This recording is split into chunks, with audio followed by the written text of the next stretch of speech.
everybody. Welcome to Mark Lerner, Astrology and Tarot, where this first reading is going back in time to October of 1976. You'll see in front of you the Aquarian Tarot with an image of the Queen of Pentacles. This was a deck that I brought to Findhorn to start the Essence of Findhorn program, a 3-month program. In October of 1976, after working at Lucis Trust in New York, if you're familiar with Mark Lerner Astrology Radio, Astroscope, and my Great Bear Enterprises website at www.greatbearenterprises.com, you'll know that I have shared many podcasts as one, my 47 years as a psychic astrologer, and now tonight is July 14, 2022, and I just created a podcast called The Launch of GPS Astrology Magazine and How the Great Bear Began. Simultaneously, we're starting a YouTube channel here, which is Mark Lerner Astrology and Tarot, with hoping to launch this Saturday, July 16th, the day of a Sun-Mercury conjunction, the Moon in Pisces conjunct Vesta, a pretty extraordinary day and afternoon, and for myself, where the planet Jupiter is on what's called the north node of the moon. If you're familiar with astrology, you know that the lunar nodes, which are the principle of lunarity and have an 18-plus year cycle, have a lot to do with fate and destiny. The reason I am putting this card in front is, I'll give you the background first, and then we'll actually shuffle the cards. I've been in astrology and tarot astrology for 50 plus years, because it started in 1972. But a year or so before that, after reading In Search of the Miraculous by P.D. Ouspensky, books by George Gurdjieff, I actually started my esoteric pathway, not only with books by Alice A. Bailey, inspired by the Tibetan Master D.K. at Lucis Publishing in New York City, but getting into the Tarot, in particular, what's called the Tree of Life and the Kabbalah. I remember getting a Waite Rider Tarot deck in the beginning, other Tarot decks, and many different books on Tarot. I also was bar mitzvahed. I was 13. I learned Hebrew, and the Hebrew letters, the 22 letters of the Hebrew alphabet, are tremendously connected to the Tree of Life, the Kabbalah, and all these different pathways connected to the 22 major arcana of what we call the Tarot. Anyway, before going to Findhorn for a 3-month program, which was called the Essence of Findhorn, I decided I had a inspiration. I had already been studying astrology from 1972, and now it was October of 1976, and I was about to join Findhorn in northern Scotland around November 15th for a 3-month program. And I decided, kind of a spur of inspiration, to go to this amazing bookstore that I'd been to many times in Lower Manhattan called Samuel Weiser. And they had so much about tarot, alchemy, astrology, magic, everything esoteric, and so on. It was a fabulous place. It no longer exists. They eventually moved Samuel Weiser Publishing to York Beach, Maine, so the store doesn't exist anymore. It was one of the more incredible places for decades for people getting into esoteric on any level, Samuel Weiser Bookstore. So I'd been there many times. I'd gotten a whole assortment of my astrology books, tarot books, Gurdjieff books, Ouspensky books, all the different teachers that I had, Edgar Casey, from Samuel Weiser in particular, as well as Rudolf Steiner.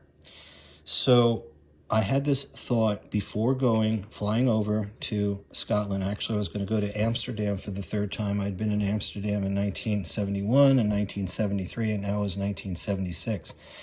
And this was actually just before, the month before, the Carter-Ford election, which I was going to miss. And even though I was into mundane or Earth astrology a lot, I hadn't yet started Welcome to Planet Earth. That would not begin as a newsletter, newspaper, and a magazine until the summer of 1981. This is 5 years earlier, 1976. But the thought occurred to me, what if I not only, since I've already working with Tarot, got a new deck. I had not yet gotten this Aquarian Tarot deck, as I'm showing you. I'd had other decks, and also get it at an astrologically auspicious time period. So I'm just going to show you this chart for 1 second. Hopefully it's going to show up. I will, by the way, I'm just new to this, so I'm sorry if things are not always straight and so on, but I'm trying to show you a chart that I just printed out. Goes back to a Saturday afternoon, October 9, 1976, in New York City at approximately 4:02 in the afternoon. Without getting into the whole chart, the point is I orchestrated the birth of the Tarot deck, not knowing what I was going to experience at Findhorn, having no idea of what was going to happen, which I'll explain to you in a moment. What I was doing was the Sun in Libra, which is part of this group of planets in house number 8, which is a house having a lot to do with mysteries of life, things that are alchemical and transformational. This was the one day of the year that the Sun would be on my Neptune. And Neptune, as I had learned in astrology, had so much to do with psychic sensitivity, imagination. I'd gotten into astrology and tarot through, in an astounding way, astronomy, remembering dreams, using a book called Dreams, Your Magic Mirror by Elsie Sechrist, on the Edgar Cayce teachings, keeping a dream notebook, and I had started remembering incredible dreams of being out in the solar system, and this all started before I ever got into astrology. And that's a whole long story I explain in my 47 years of being a psychic astrologer back at GreatBearEnterprises.com in the Mark Lerner Astrology podcast section called Astroscope. But notice here, in this orchestration on an amazing Saturday in the fall, this was a little over a month before I went to Findhorn, Neptune is exactly overhead, and the rising sign is 19 degrees of Aquarius. You'll see that on the left side. Well, that's my rising degree. So what I was doing was, I don't know what's going to happen with this deck. I think it's an amazing looking deck. I didn't know the creator, David Palladini. I'll explain that later. But the psychic sensitivity for me was, well, wait a minute. I could actually create a kind of talisman with this deck. And that's why I wanted to start off my channel here on YouTube, reminding everybody that when you get a deck, you can try or attempt to open it or purchase it. Aside from all the rituals you might have, there's all these suggestions of putting cards in silk and keeping it in a beautiful box and other things you might do with it. Put magical stones around it or jewelry and so on. So all these different techniques to sort of give extra power to your deck. But in this case, working with astrology was, what if I have bought the deck, that gives birth to the deck, which happened at this particular time.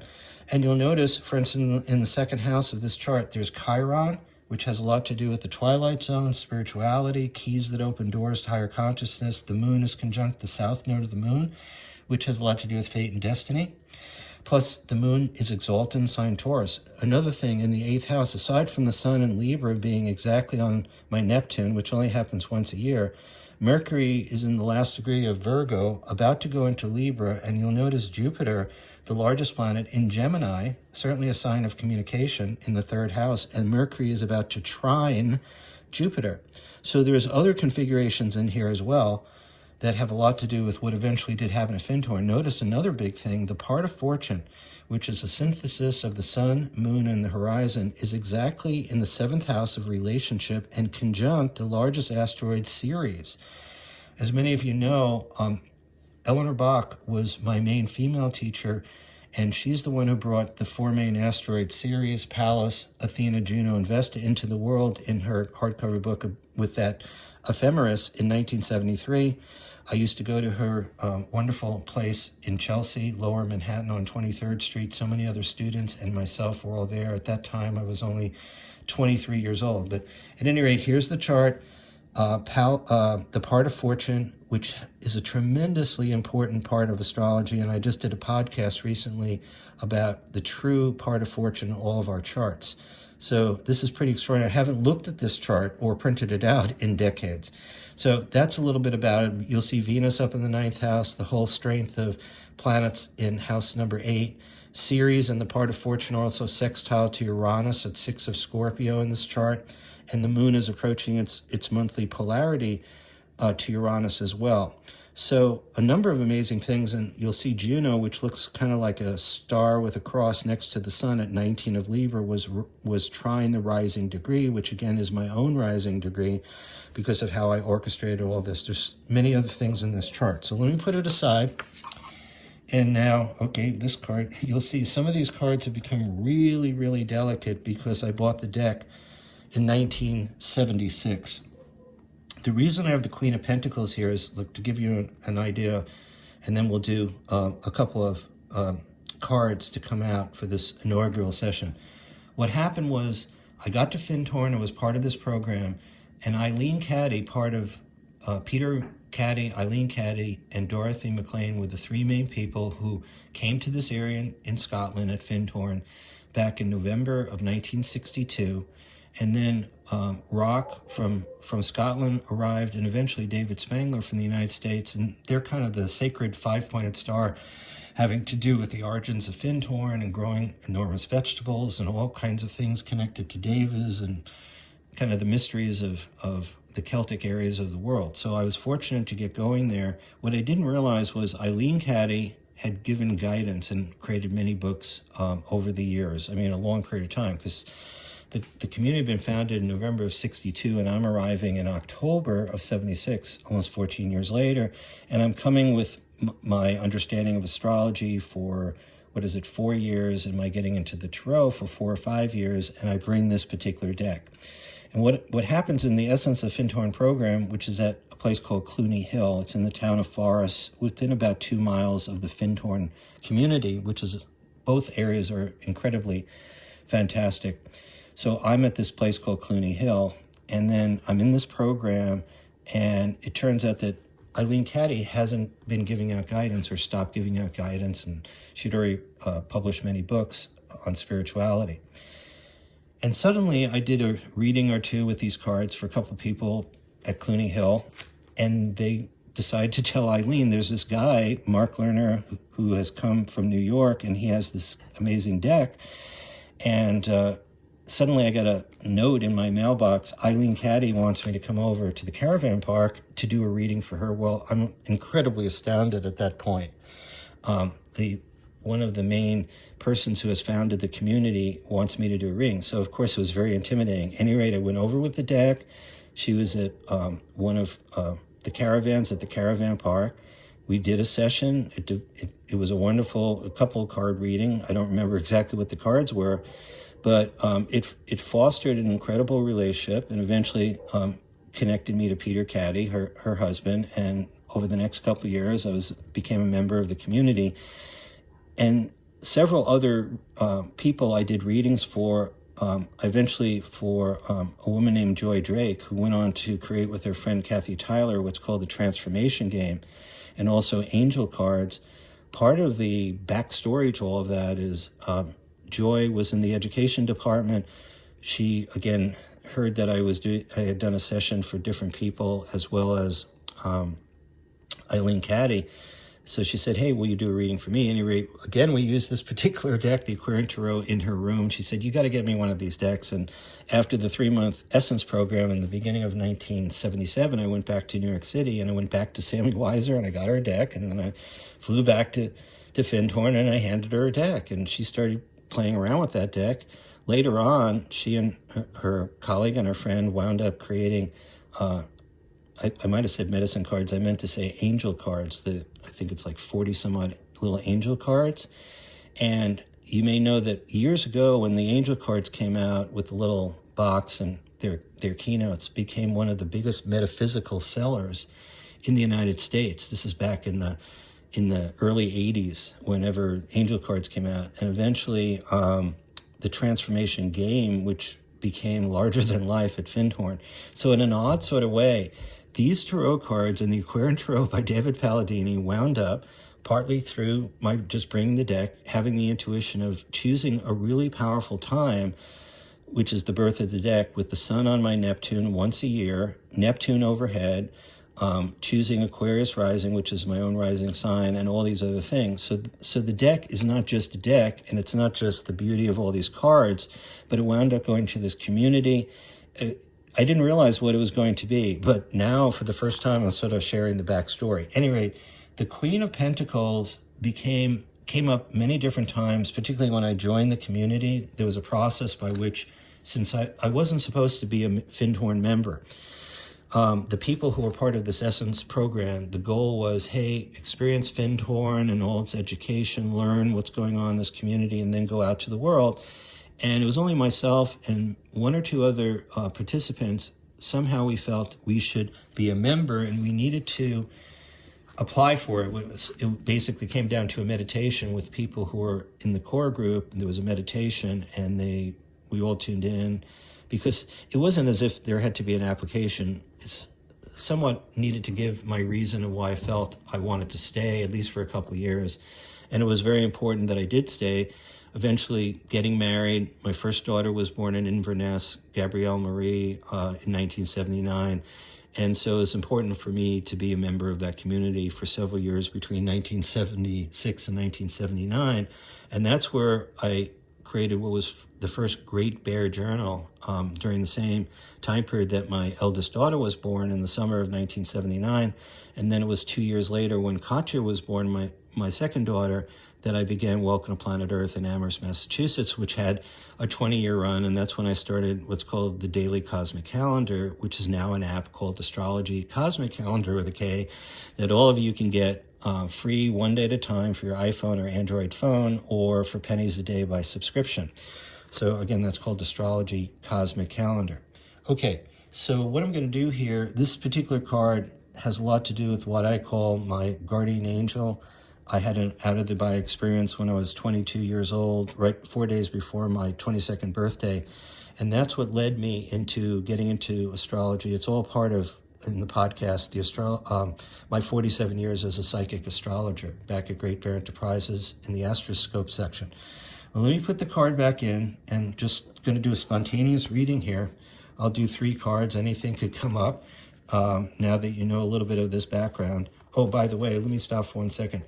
Eventually, if you look here, David Palladini did a second deck, which was not called the Aquarian Tarot. It was called the New Palladini Tarot. Again, if some of these cards are not completely straight, bear with me. You'll see, here's the Queen of Pentacles, which looks very different than the original one. It's a very magical deck, the New Palladini Tarot.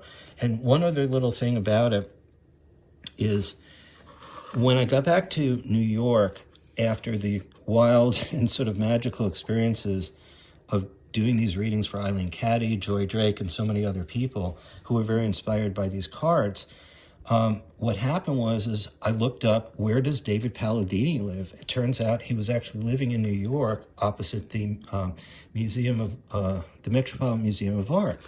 Called him up, explained I had his deck, that I had gone to Findhorn, I'd love to meet with him. He was excited, and I went over where he and his wife were at that point, opposite the Metropolitan Museum of Art. And I showed him my deck, and I explained how inspiring it was and about the spirituality of the deck. And he explained to me that he was an art student, and he was, I guess it was U.S. Games, which produced both of these decks, the Aquarian Tarot and David, the New Palladini Tarot. He said he was an art student. Somebody approached him and said, hey, would you like to create, 78 cards? And obviously, he became familiar with the Waite Rider deck and some of these other decks from Marseille deck and the whole history of Tarot, and he created his first Aquarian Tarot deck. Well, what he didn't know was how magical some of the cards were, and I said, would you mind if I do a reading for you? So he said, sure, and I took this particular deck, the one that I'm showing you right now, had him shuffle it up. He chose the cards, and the way I do readings is I keep them face down. I don't use upside down images if they come up, because of the artistry involved, to honor the artist and whoever produced it. I don't like using upside down cards. I'm not saying other people shouldn't use them or find them significant. It's just, I want to be able to look at the card and understand its full meaning right side up. We did this reading. He was amazed. And the thing that's so astounding about the whole thing was, at the end, I'm going to grab another deck here. At the end of sharing, he goes into his closet, and you see this? Let's see if this is the one. well, I don't want to give his address, but at any rate, this is a pristine version. Here again, the Queen of Pentacles, not so much used because I've never really used this deck. This was from him in his closet. It was astounding. He had like 75 or 100 decks sitting in his closet. He said, I want to give you one of the decks that I have here. And that was the end of our sharing. I never saw him again, but I did go on to get the new Palladini Tarot. Okay, by the way, before we go any further, here's a Isha who I married at Findhorn, the mother of my 2 daughters, Gabriella and Katja. This is the French version of Inner Child cards, and she's done an amazing job of being able to get these recognized all over the world. The artist for this was Christopher Guilfoyle, a good friend of ours, all based on fairy tales. Inner Child cards on the Great Bear website, greatbearenterprise.com. You can purchase these, the English version, but they've been translated into so many different languages all around the world, maybe 12 or 13 different languages.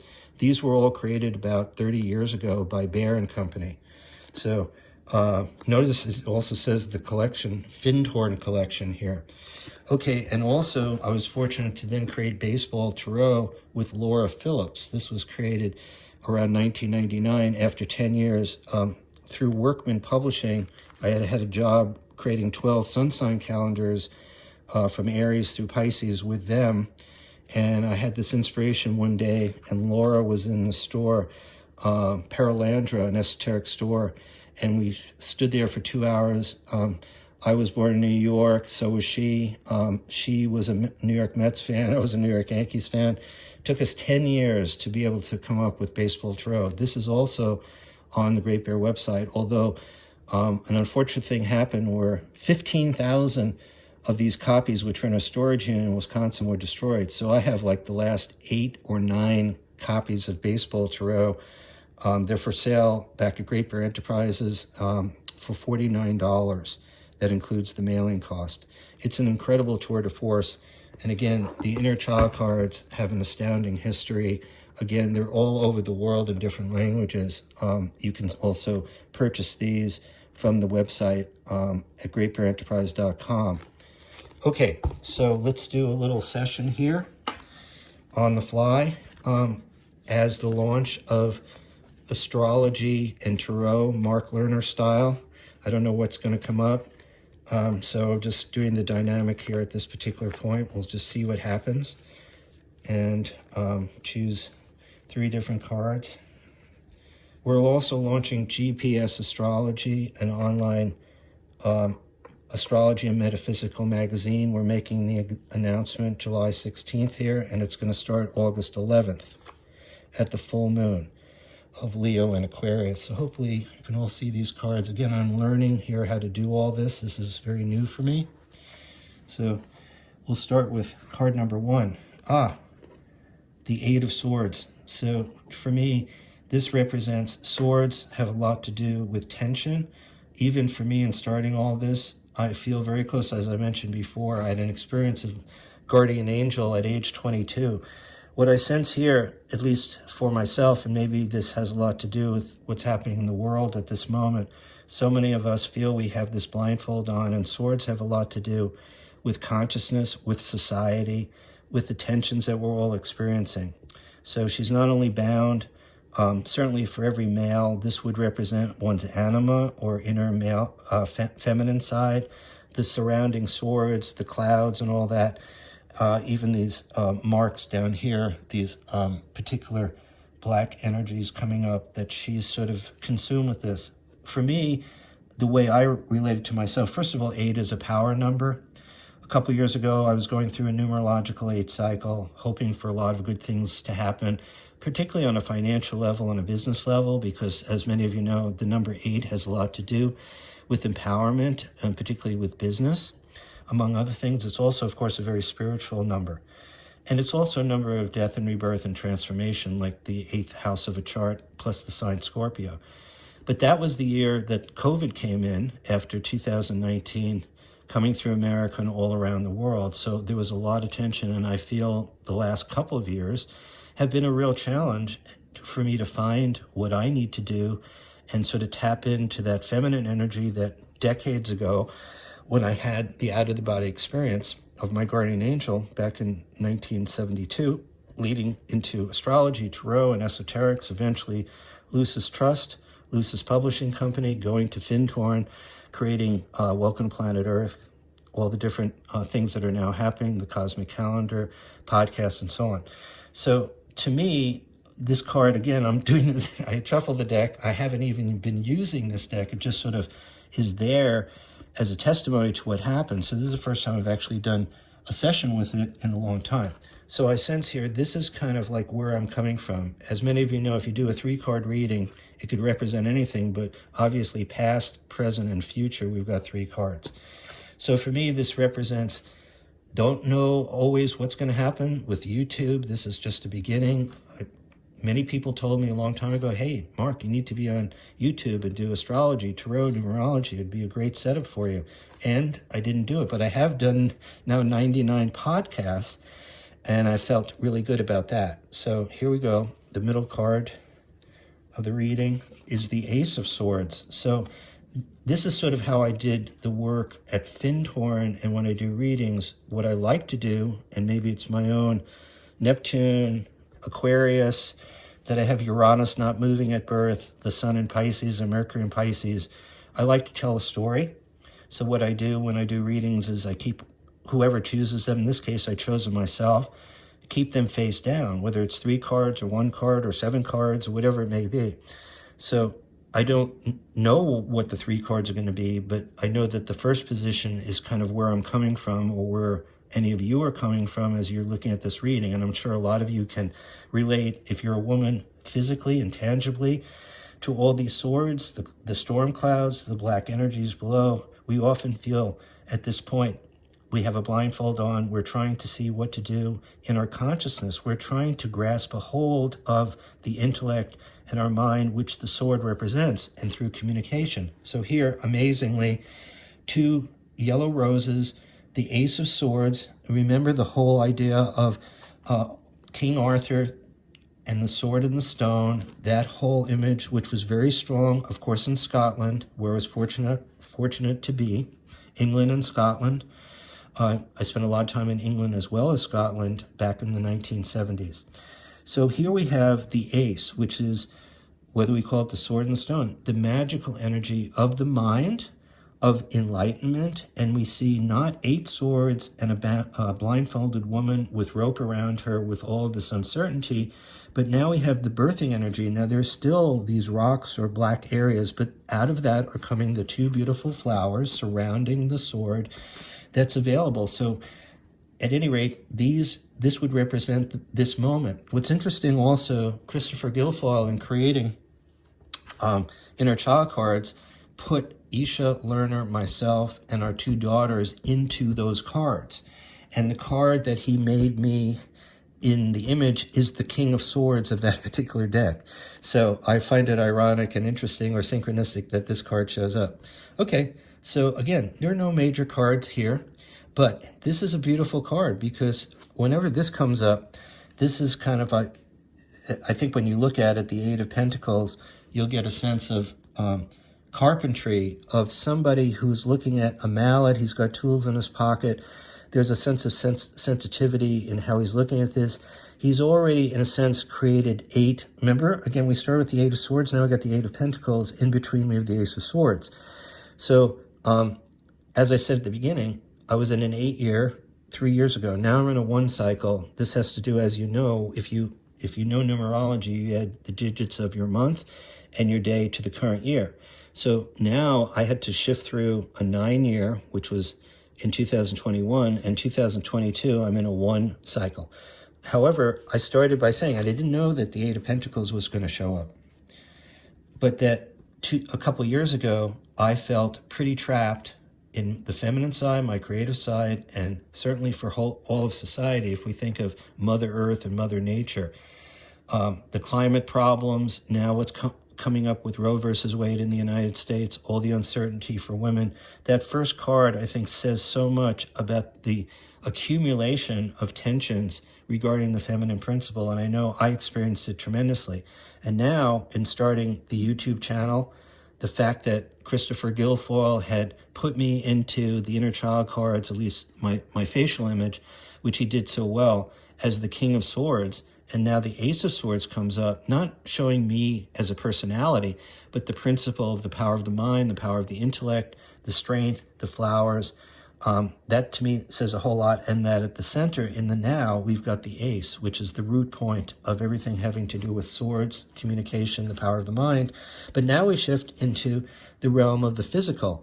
So creating a YouTube channel while it's in virtual reality is still a lot of hard work. My daughter, Katya Lerner, is organizing all of this. Hopefully, even if some of these cards are not all that straight and haven't done a perfect job, putting all this together. Now, this is a little longer than I would normally do. My goal here is to do one card, couple of cards, possibly also have a chart like I just did.